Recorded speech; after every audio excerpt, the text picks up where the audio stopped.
Following on from my recent video about reasons why motorists hate cyclists, I wanted to dedicate a couple of videos to expand on some of the points I made. I'm talking here today about bike lanes or cycle paths and the favourite motorist chant, "Stick to the cycle path." And it's an appeal for calm and patience among a group of angry motorists who would happily give me a thumbs up when I'm in my car, but swear and fist wave at me as they overtake me on my bike. Many years ago, the UK had an incredible network of cycle paths that everyone stuck to. Yes, really. This was before the invention of the internal combustion engine. And as time's gone by, cars were invented, and before long, the network of roads that were designed for bikes and horses became the self-proclaimed domain of the motor vehicle, with a small but angry number of drivers resenting vociferously and dangerously the mere presence of a bike on their roads. So if we accept that the answer is segregate bikes from cars, motorists also need to accept that they have hijacked our vast network, and it's been expanded over the decades with billions of pounds being thrown at it. You can go almost anywhere to every corner of the country on a road in your car, so you need to be patient. It's going to take a long time and a ton of money before a separate cycling network can do anything remotely like that. So there's a huge point. Stick to the cycle path. Most of the time, there isn't a cycle path. And of course, because of that, us cyclists are holding the traffic up, aren't we? And causing delays. Ahead of me there is the proof and reason why the cycle paths around here are a great idea. Look at the traffic flow here. Bikes moving and cars stuck in a traffic jam. I assure you, the bike path was so good there wouldn't be a single bike on that road. The bike may hold you up sometimes for 30 seconds, but your long, hot hold-ups are down to the volume of cars on the road. And somehow, motorists don't seem to get so angry about that. There are no bikes on the motorway, but how many times are you stopped in a long traffic jam on the motorway? So for a long while, we're going to have to continue to share the road. So I promise not to do this. Hey, there's a perfectly good motorway over there. Why don't you get off the road that I'm on and use it? If you promise not to do this. Stick to the cycle path. If you can get from A to B via motorway or another road, there are no obligations for you to use the motorway. The only road, by the way, that you can escape from those annoying cyclists getting in your way. You can freely choose which route to use. So just let me do the same with bike paths, please. I'm happy to use them when they exist and they're going where I want to go, like these here. I really can't stress enough how good these cycle paths are. And yeah, traffic free, it's great. Again, you've got a great example here. Main busy routes and a nice wide cycle path. Bear in mind when you're trying to be patient while you're waiting, serious construction of good cycle lanes will be where traffic is heavy. You're not going to see designated cycle lanes on quiet roads. Yet, when I've been cycling on country lanes where we've gone to avoid busier roads where the cyclist haters don't want us to be, we're still sometimes angrily passed and shouted at by Mr. Angry, who's decided to cut through a narrow shortcut, ideal for cycling, and somehow doesn't expect to find cyclists on it. Stick to the cycle path. So, where cycle lanes exist, why don't we bloody use them? First of all, we do use them. Not all cyclists, and not all of the time. But stop saying, cyclists don't use cycle paths, please.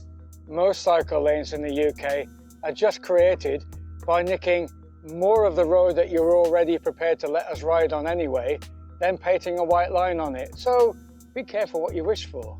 On those lanes that are just a painted white line, it's not unusual to see cars and delivery drivers parked in them, forcing us into the road anyway. Do you shout at the driver who's parked there? No, probably because he's in a car, I guess.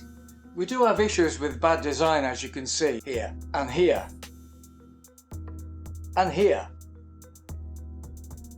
Sometimes they're poorly maintained.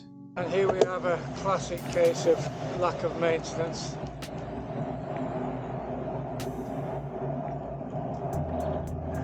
There's another bend, look. Good God. Oop, duck. And again. Oh God. Sometimes it's like being on an obstacle course. Parked vehicles, pedestrians walking in front of you. The cyclepath has just been blocked, forcing cyclists to go onto the road on a roundabout. Trees and lampposts right in the middle of the lane. Just imagine driving a car and finding that right in the middle of your lane. And then think why sometimes cyclists don't use the cycle lane. I'm sorry, but if there was a tree suddenly growing in the middle of an A road, something would be done about it. A painted white line is not sufficient. Cars suddenly forget about the 1.5 meters distance that they would normally give a cyclist. As long as they're on that side of the white line, they think it's okay. So when the lane is narrow and it's only a painted white line, it's actually more dangerous than if there was no cycle lane at all. So an appeal to the authorities, please stop installing these and calling them cycling infrastructure. These are advisory cycle lanes. A dotted white line shows the difference between them and a mandatory one. These names suggest to motorists that I have to use the mandatory lane and not the advisory lane, which just increases the reasons why they hate cyclists, because they think that I should be having to use that lane. The fact is, the mandatory or advisory is to do whether motorists are allowed in them or not. I don't have to use either of them at all.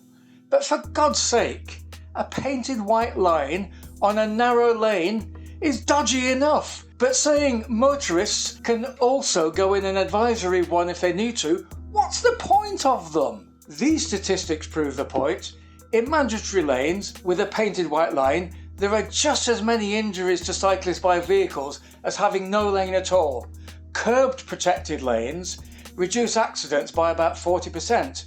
Advisory lanes with a dotted white line that cars can use if needed increase accidents by 34%. So there is no point, unless the plan is to make cycling even more hazardous than it already is. Cycling infrastructure is supposed to protect cyclists, making it safer and separating us from the cars.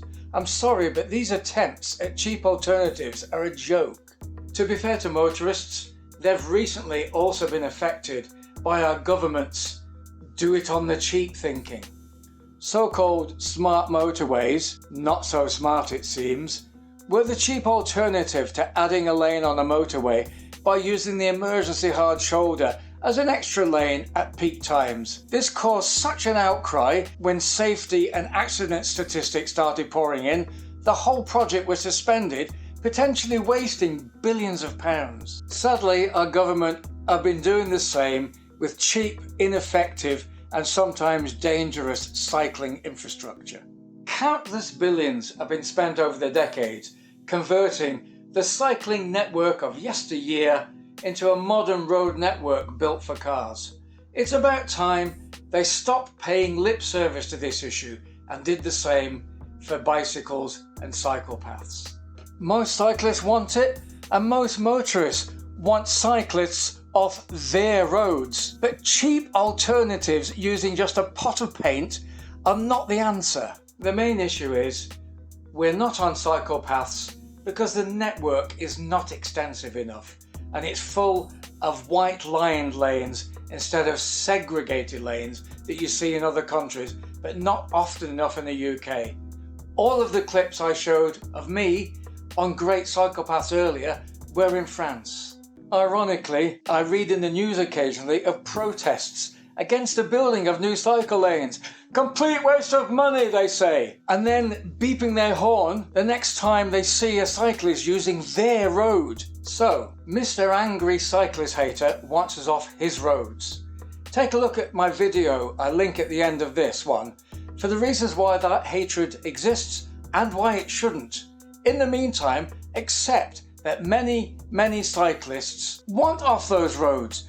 Not one cyclist wants to get maimed or killed riding their bike. I'm sorry if that's a surprise to you. Which is way more likely in a collision with Mr. Angry in his 2-ton metal box on wheels. This protest, although in Germany, shows a desire among cyclists for cycling infrastructure that takes us away from heavy traffic, which is what they were demonstrating about here. So as motorists, yes, cyclists are motorists too, we all need to lobby the government for extensive, properly segregated cycling infrastructure and stop complaining about how much that's going to cost if you actually do want cyclists off the roads. Remember, it will never be a network covering all roads. So take a look at the video linked at the end to learn why we need to stop being angry at the guy on the bike and focus on the real dangers on the road. If you're on a country lane, there will never be a cycle path, and the best way to avoid a cyclist there is to not choose a lane where he's more likely to be when you have so much choice. The roads some motorists claim cyclists should never be on were built for horse-drawn vehicles and bikes. So now that you feel you own our old cycling network, be patient until the next one evolves and just share the road. Cyclists generally are not trying to piss you off. So that's all from me. Here, right here, is the video you should watch next. Just click on it. Let me know what you think. Like and subscribe. Happy cycling, happy motoring, and I'll see you soon. Stick to the cycle path.